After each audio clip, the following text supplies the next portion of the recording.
Hello and welcome to the Ravensburger Games YouTube channel. My name is Sam and today we are going to be looking at every monster in the Horrified American Monsters box.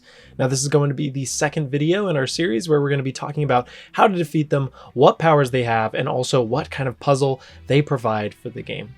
Now, this is going to be a great video to be looked back at as quick reference after you have set up all the monsters for your game. Alright, are you guys ready?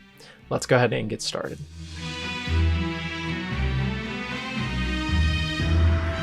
A voracious desert-dwelling predator who stalks animals by night. The Chupacabra will stop at nothing to satisfy its appetite. The Chupacabra moves like any other monster, heading towards citizens or investigators. But here's the twist. If an investigator has a brown item token, the Chupacabra will target them first. Your mission is to save the 6 goats from becoming Chupacabra snacks. If you have a brown goat item, head to the farm and use an action to place the token on the Chupacabra monster mat. But remember, you can only place 1 goat per action. Once all 6 goats are safely on the mat, it is time to take down the predator. Meet the Chupacabra at its location and spend yellow items with a total strength of 6 or more to defeat it. If the Chupacabra rolls a power symbol during its attack, 1 brown item on the board is removed. Not from the mat, just from the board. And the active player chooses which item to lose. Save the goats, gather strength, and put an end to Chupacabra's rampage. It's a fast-paced rescue mission with a big showdown at the end.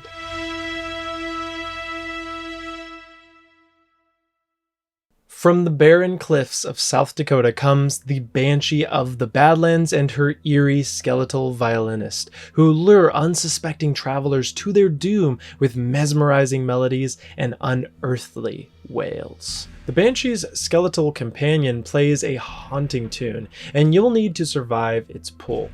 At the same location as the Banshee, you can do a couple of things. First, you can spend a brown item to roll 1 die or a yellow item to roll 2 dice. For every hit or power icon, move any player's violin token back 2 spaces toward the safe zone, which is going to be that treble clef. If you miss, nothing will happen. But watch out, because if your violin token reaches the skeleton, you're going to be defeated. Reset your token to the first note of the Banshee's mat at the start of your next turn. Once all violin tokens are in the safe zone, you can attempt to defeat the Banshee. To defeat the Banshee, you have to be at her location and spend 2 yellow items to ignore her scream. No need to worry about the item's strengths though, this is just their color. When the Banshee attacks and rolls a power symbol, move all violin tokens 1 step closer to the skeleton, and if a token is already in the safe zone, move it back to the first violin space. Survive the eerie violin, push your violin tokens to safety, and finally silence the Banshee with yellow items. Stay sharp, heroes, the sound of defeat is always near.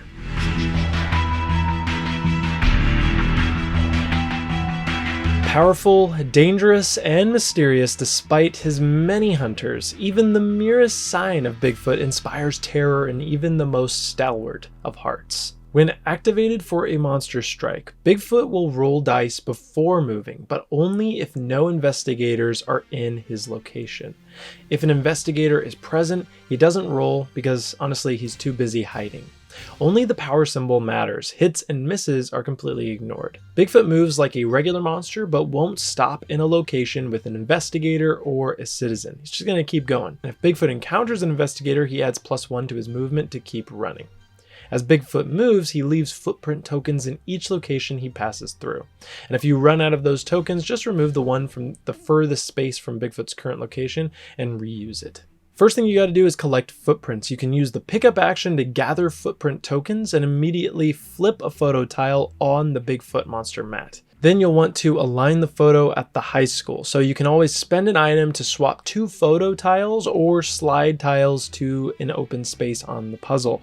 You can slide tiles up to the total strength value of the item you turned in. Even face down tiles can be slid or swapped around. Now, once the photo is fully aligned, head to Bigfoot's location. You're going to have to spend 3 green items of any strength to prove that Bigfoot is real and win. Now, when Bigfoot rolls a power symbol, you're going to have to do the following. First, you're going to have to move the terror marker up 1 space, and then second, you'll have to flip a revealed photo tile back to its reverse side.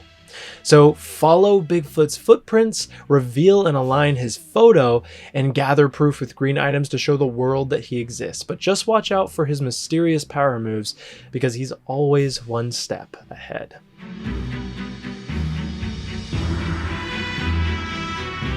Impossibly fast and keenly perceptive, Mothman is a harbinger of doom, drawn to communities facing imminent tragedy and disaster. To arm traps, you're going to have to end your movement at a location with a close trap. Use an activate action to arm the trap. Flip the trap token over and return the item token for that location to the item bag. Now, if Mothman enters a location with an arm trap, it must stop moving. However, on its next turn, it moves as normal.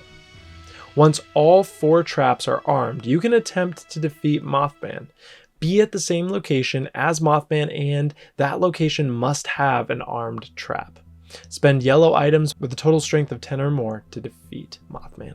When Mothman rolls a power symbol, if the eye of the Mothman token is on the board, Mothman will ignore any hits rolled and moves along the shortest route to the eye, ignoring any traps. However, if there is a tie, Mothman will choose the path with the most investigators and citizens.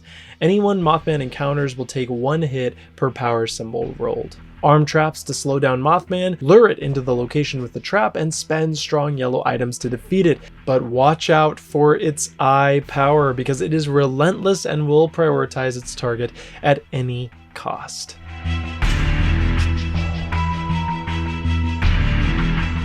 The elusive and terrifying OZARK Howler marks anyone who sees it for death, making its victims susceptible to bad luck and twists of fate. Head to the abandoned mine and use an advance action to reveal the next tracker token along the trail. You must resolve the current token before revealing the next one. Pay the item cost shown on the tracker token while at the mine. Once resolved, remove the token from the monster mat, but keep it face up. Continue revealing and resolving tokens until all of them are cleared. After clearing all tracker tokens, you can follow the trail to the Howler. Be at the same location as the Howler and spend 1 item of every color to defeat it. When the Howler rolls a power symbol, the targeted investigator or the nearest one, if targeting a citizen, will gain a Death Omen token. Each Death Omen token causes an automatic hit during monster attacks. Investigators can avoid the hit by discarding items as usual. If an investigator is defeated, return all of their Death Omen tokens to the supply. Follow the trail by resolving tracker tokens at the abandoned mine, then spend items of all colors to vanquish the Howler. But beware, Death Omen tokens make you more vulnerable with every roll.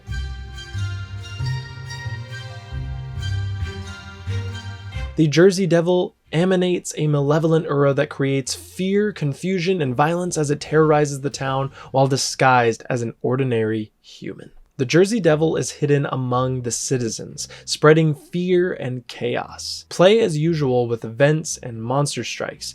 If you play a citizen card, do not draw a monster card at the end of your turn, but you can continue your other actions. Whenever you escort a citizen to their safe location, you will, like normal, gain a perk card, but you will also reveal a clue token on the Jersey Devil's monster mat. Each clue highlights an item in the devil's portrait, helping you deduce their identity. Once all 3 clue tokens are revealed, you should know who the Jersey Devil is. There are a couple of special rules that apply to citizens when playing with the Jersey Devil. A citizen that is escorted to safety, is revealed as the Jersey Devil, or is defeated by a monster cannot return to the board. Remove their standee, but keep their card available for clue comparison. Once identified, head to the 13th child's starting location with the Jersey Devil.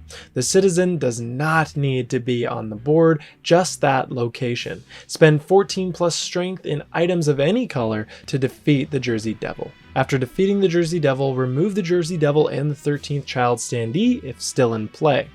Then shuffle any unplayed citizen cards into the monster deck. When a power symbol is rolled, swap a face-up clue token with an unused face-down one. If no face down tokens remain, then nothing happens. Escort citizens to safety, collect clues to uncover the Jersey Devil's secret identity, and confront them at their starting location. Use strategy to avoid the Jersey Devil's power, and remember, it takes teamwork and deduction to end their terror. Well, that is all of the American monsters and what they do. We've also done a video on the Universal monsters, so if you haven't watched that video, definitely check it out in the description down below or the link above. Thank you guys so much for watching today's video. Definitely comment down below what your favorite monster from the American Monsters box is. But that is it for the video. I'll see you next time. Bye bye.